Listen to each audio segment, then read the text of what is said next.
Olá pessoal, tudo bem? Sejam bem-vindos a mais uma pequena videoaula, complementar aos nossos estudos de sala de aula. Considerando que a gente está finalizando o nosso tópico referente a salários, a remuneração e salários, eu gostaria de finalizar tratando com vocês de algumas parcelas que não possuem caráter salarial. Lembrem, colegas, que quando a gente iniciou os estudos das parcelas salariais, salário e remuneração, eu falei para vocês que a CLT trazia um pequeno rol de parcelas, de rubricas, que uma vez alcançadas ao trabalhador, por força da lei, não detinham o caráter salarial. Lembro que a gente trabalhou, por exemplo, com aquelas previstas na CLT, das quais eu posso citar, por exemplo, o que está no parágrafo 2º do artigo 457, as importâncias ainda que habituais pagas a títulos de ajuda de custo, auxílio alimentação, desde que não paguem dinheiro, diárias para a viagem, prêmios, esses prêmios lembre-se, desde que observada a regra do parágrafo 4º, e abonos não integram a remuneração do empregado e não se incorporam ao contrato de trabalho, não constituindo base, portanto, de incidência de qualquer encargo trabalhista e previdenciário. Então a CLT expressamente colocou esse artigo, obviamente trazido pela reforma trabalhista, e algumas dessas parcelas ainda sob desconfiança de parte da doutrina e da jurisprudência, para dizer assim, como por exemplo no que diz respeito aos prêmios, mas ok, pela força da lei elas não dispõem de natureza salarial. Também, pessoal, o artigo 458 traz uma lista de outras parcelas que não possuem natureza salarial: vestuário, educação, transporte, assistência médica, seguro de vida, previdência privada, vale cultura. Então a CLT já dispõe de uma série de rubricas que, quando alcançadas aos trabalhadores e respeitados os limites da lei, elas não possuem caráter salarial. Mas além da previsão na CLT, existem determinados institutos jurídicos que, previstos em legislação esparsa, não são dotados de caráter salarial. E é isso que eu queria analisar um pouquinho com vocês, é isso que eu queria tratar nesse nosso pequeno encontro. Inicio essa nossa pequena aula falando de um instituto jurídico de extrema relevância, que é o Instituto Jurídico da Participação nos Lucros ou Resultados. Participação nos lucros ou resultados. Bom, a participação nos lucros e resultados, em linhas gerais, seria nada mais nada menos do que aquela distribuição feita pelo empregador aos empregados como forma de retribuição aos objetivos atingidos pela organização em um determinado período, num determinado ano. Então, como a gente bem sabe, as médias e grandes empresas possuem programas de participação nos lucros e resultados, no qual, no início do ano, então, e a gente já vai ver como é que isso é mecanizado, eles estabelecem criam o programa, um programa com regras claras e objetivas. Essas regras têm a participação dos empregados ou então da entidade sindical, e ao final do ano, uma vez atingidos esses objetivos, conforme as regras do programa, há então uma distribuição de lucros ou resultados para os empregados. É um programa então que visa aproximar o empregado vamos dizer assim, do lucro que ele ajudou a construir para o empregador. É quase que uma ferramenta de solidariedade. Ele é quase que um mecanismo de solidariedade.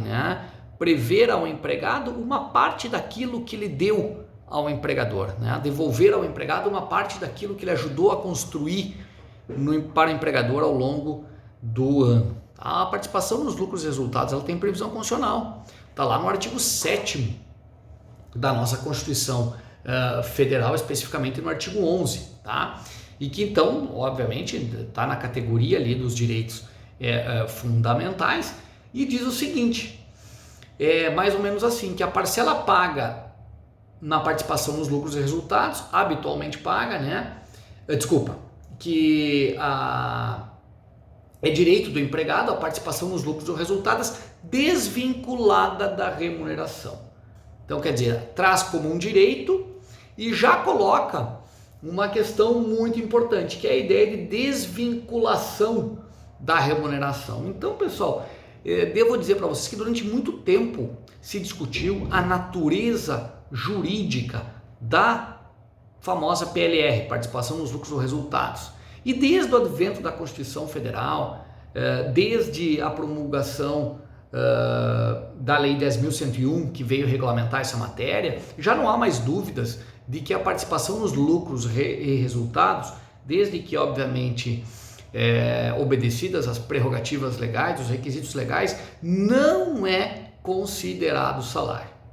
Então, voltando aqui, nós temos a PLR prevista na Constituição como direito dos empregados, desvinculada da remuneração, né? E a Lei 10.101 de 2000, que veio regulamentar essa figura, tá? Devo dizer que a Lei 10.101, depois também ela sofreu algumas alterações, significativamente ela teve a 12.832, agora me deu um branco, né? Mas é a Lei 12.832 de 2013, que traz então algumas inovações a respeito da participação nos lucros e resultados. Então, visto esta parte, vamos analisar um pouquinho melhor essa figura, né? Então, a participação nos lucros e resultados, então, é um direito social do trabalhador, tem por objetivo, de alguma forma, solidarizar, ser um mecanismo de solidariedade, permitindo ao empregado também sentir o gostinho, receber um pouco daquilo que ele ajudou o empregador a produzir. Previsto na Constituição Federal, regulamentado na Lei 10.101 de 2000, posteriormente na Lei 12.832 de 2013, que sofreu algumas alterações. Obviamente, né, pessoal, que a participação nos lucros e resultados, para ser considerado como tal, para não ser considerado, por exemplo, um salário, tem alguns requisitos que devem ser preenchidos. E aqui é importante, vamos a eles, tá? Vejam lá, quem puder acompanhar agora com a lei, por favor, o faça, tá? A participação nos lucros ou resultados, de acordo com o artigo 2º, requer a negociação. Então, coloca como pilar central a ideia da negociação. Quer dizer, a participação ela não pode ser instituída pelo empregador a bel prazer, de acordo com o ato unilateral. Ela depende da participação dos empregados. A participação dos empregados pode ser dada de duas formas. Primeira delas, através de negociação coletiva, nas figuras da convenção, um acordo coletivo. Posso assegurar a vocês que o mais comum aqui são os acordos coletivos e não convenções coletivas. Ou também, se não for por negociação coletiva, através de uma comissão paritária, escolhida pelas partes, e também tendo um representante indicado pelo sindicato da respectiva categoria. Essa é uma inovação trazida pela 12.832 de 2013. Tá? Então há a possibilidade agora de instituição do PLR através de uma comissão criada dentro da empresa, não precisa ser por um acordo coletivo, uma convenção coletiva de trabalho, desde que essa comissão seja paritária, representantes dos empregadores, representantes dos empregados e ainda um membro que seja indicado pelo sindicato representante da categoria dos empregados. Se não for desta forma, se ela não for objeto de negociação, se ela não for consensual, se as regras não forem trazidas pela conversa, pelo diálogo, pela negociação entre as partes, se elas forem unilaterais, né, esse programa não é reconhecido como tal. Né? E aí, bom, esse valor que for alcançado aos empregados poderá, numa ação trabalhista, ser considerado como verba de natureza salarial. Então esse é o ponto mais importante, né? Partir da negociação, partir da conversa. Bom, uma outra coisa importante é que o parágrafo 3º do artigo 2º diz que para efeitos dessa lei não se equipara a empresa A pessoa física. 2, entidades sem fins lucrativos que cumulativamente não distribuam resultados, apliquem os seus recursos,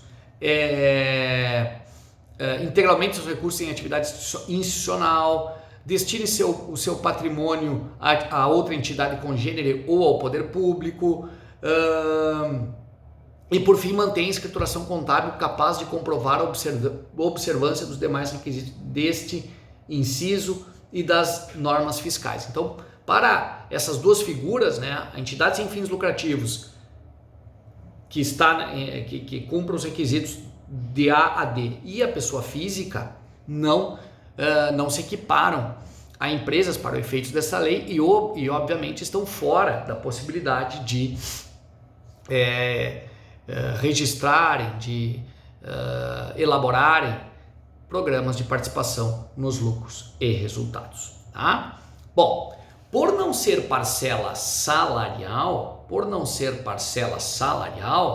ela não há, por exemplo, a incidência dos encargos fiscais, não há INSS, tá? Ademais, não repercute para as demais verbas trabalhistas, né? Não vai incidir sobre férias, 13º e assim por diante, tá? Mas há, obviamente, a incidência do imposto de renda. De acordo com as alíquotas do imposto de renda, o empregado que receberá terá que declarar esse valor e, se for o caso, recolher o respectivo imposto de renda. Bom, vejam só, gurizada, é importante destacar a vocês que a participação dos lucros e resultados, como uma parcela de caráter não salarial, ela de alguma forma pode ser mal utilizada.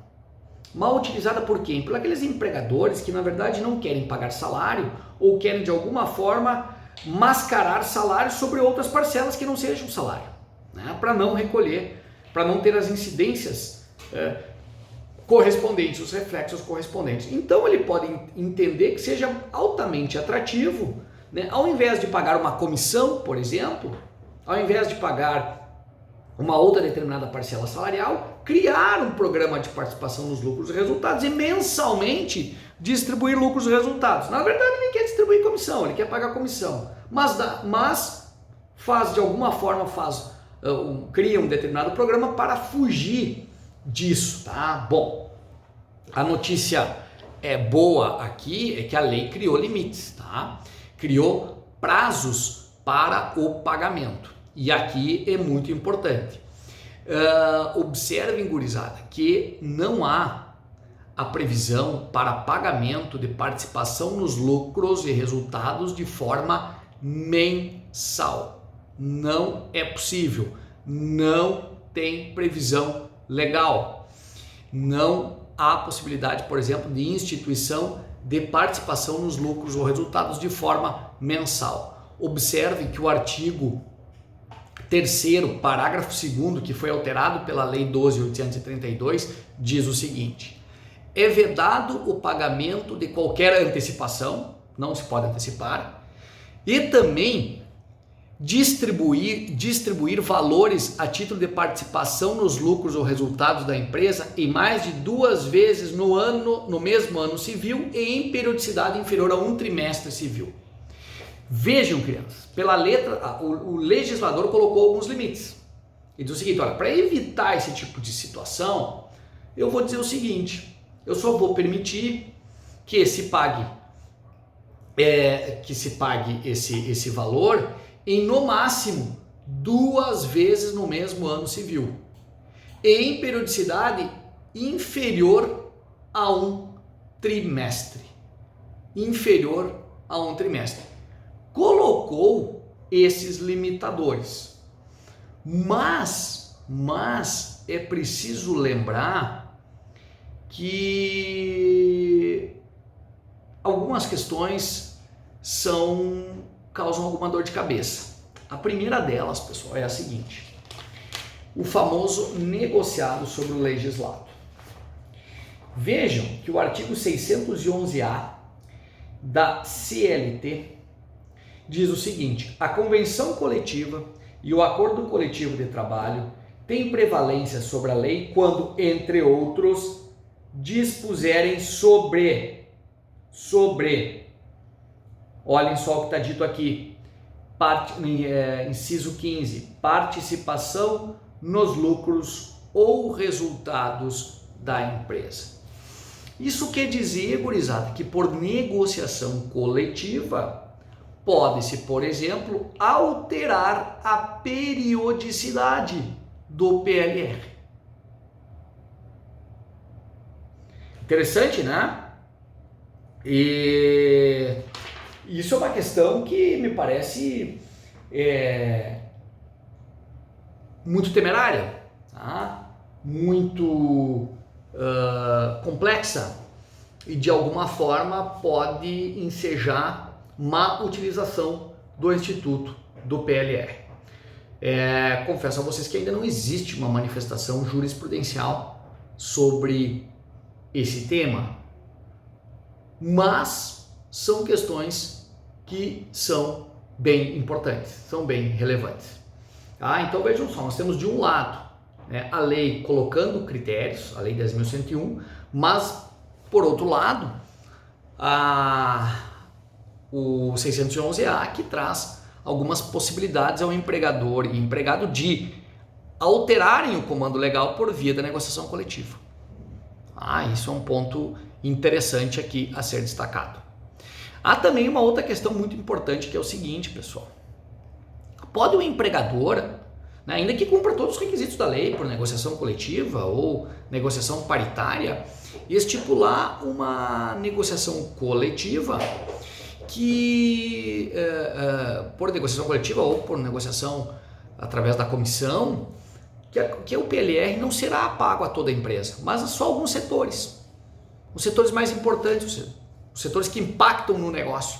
Uma empresa de distribuição de alimentos, por exemplo, um atacado, um atacadista que, ao invés de pagar PLR para motorista, depósito, administrativo, diz, não, só vou pagar PLR para vendedor. Porque é eles que fazem o negócio, são eles que me dão os números. É possível? Não é possível? Bom, e aqui nós temos uma divisão, tanto da doutrina como da jurisprudência. Parte da doutrina e da jurisprudência dizem que sim, que é possível, e parte da doutrina e da jurisprudência diz que não, porque viola o princípio da igualdade. Então, nós temos essa pequena, vamos dizer assim, cisânia jurídica em torno desse tema. Na sequência, pessoal, visto isto, na sequência, uma outra parcela bem interessante é a parcela referente ao salário família. O salário família não é bem uma parcela paga pelo empregador, Ela é alcançada pelo empregador, mas na verdade o salário família é uma verba cujo pagador é a Previdência Social. O que se faz é que o empregador, vamos dizer assim, repassa esse valor e depois vai se ressarcir através através do sistema de compensação, de recolhimentos previdenciários, Mas de qualquer forma, é preciso entender que ela é um benefício com caráter previdenciário. Então ela não é uma parcela paga pelo empregador, ela é um benefício previdenciário. O que o empregado faz é alcançar esse valor na própria folha de salários ao empregado e depois ele vai se compensar, se ressarcir através da compensação dos recolhimentos previdenciários. Todo mundo tem direito? Não. O salário família está previsto no artigo 7º, inciso 12 da Constituição Federal e também no artigo 67 da Lei 8.213 de 91. E para ter direito, para receber este benefício, é necessário o preenchimento de alguns requisitos, dentre os quais eu destaco: primeiro, ser segurado no INSS; segundo, ter filho ou equiparado com idade de até 14 anos ou inválido. Além disso, ser trabalhador de baixa renda. Não adianta você ser segurado, ter filho com menos de 14 anos, mas oferir uma renda superior a 10 mil reais. Você tem que ser considerado trabalhador de baixa renda nos termos da lei. E obviamente que apresentar a documentação ao empregador. No ato da admissão ou quando, por exemplo, se tornar pai ou mãe, apresentar esse documento, apresentar a documentação para o empregador para fazer jus ao benefício. Ele é pago em cotas mensais, enquanto o empregado satisfizer os requisitos para o pagamento da referida parcela. Na sequência, pessoal, outra parcela que é importante é a figura do vale transporte. É uma parcela que é devida em razão do contrato de trabalho, mas ela não possui caráter salarial. Ela está prevista, portanto, na Lei 74/18 de 85. E ela tem, e obviamente que ela existe justamente para possibilitar para que o empregador possa fornecer, sem que isso seja considerado salário, os valores destinados ao transporte do empregado, ao transporte público do empregado, o famoso transporte público destinado a casa-trabalho, trabalho-casa. E essa parcela, quando alcançada ao trabalhador, ela não tem natureza salarial. É importante que o empregado, nesse caso, conforme os termos da lei, ele participa com até 6% do seu salário básico. Isso quer dizer que o empregador pode descontar dele até 6% do salário básico do empregado. Também gostaria de salientar a vocês que a jurisprudência sinaliza no sentido de que o valor pode ser alcançado em dinheiro. Sinaliza no sentido de que não há ilegalidade no pagamento em dinheiro. Eu falo sinaliza porque ainda há muita jurisprudência em sentido contrário. Sinaliza porque caminha, tem um posicionamento majoritário maior no entendimento de que não possui caráter salarial, quando ainda que é alcançado em dinheiro e não no famoso vale transporte, no cartão transporte, como tem já em algumas cidades. E para finalizar, eu falo da figura do PIS e PASEP, certo? Que foi extinto esse ano, em maio desse ano, foi extinta a figura do PIS e PASEP, mas de acordo com a Lei 7.998 de 90, era um valor pago anualmente no montante de um salário mínimo aos trabalhadores inscritos no programa do PIS, que eram empregados que ganhavam até 2 salários mínimos como remuneração média no ano. O PIS foi extinto e foi incorporado na figura e os valores foram repassados ao Fundo de Garantia por Tempo de Serviço. Tá bem, pessoal? Espero que tenham compreendido. É um conteúdo um pouquinho longo e eu tenho o compromisso de fazer vídeos curtos, de 20, 25 minutos, para que eles não sejam muito chatos. Então, às vezes eu tenho que apressar um pouquinho para condensar ele dentro do tempo. Qualquer dúvida, eu estou à inteira disposição. Um abraço, até mais. Tchau, tchau.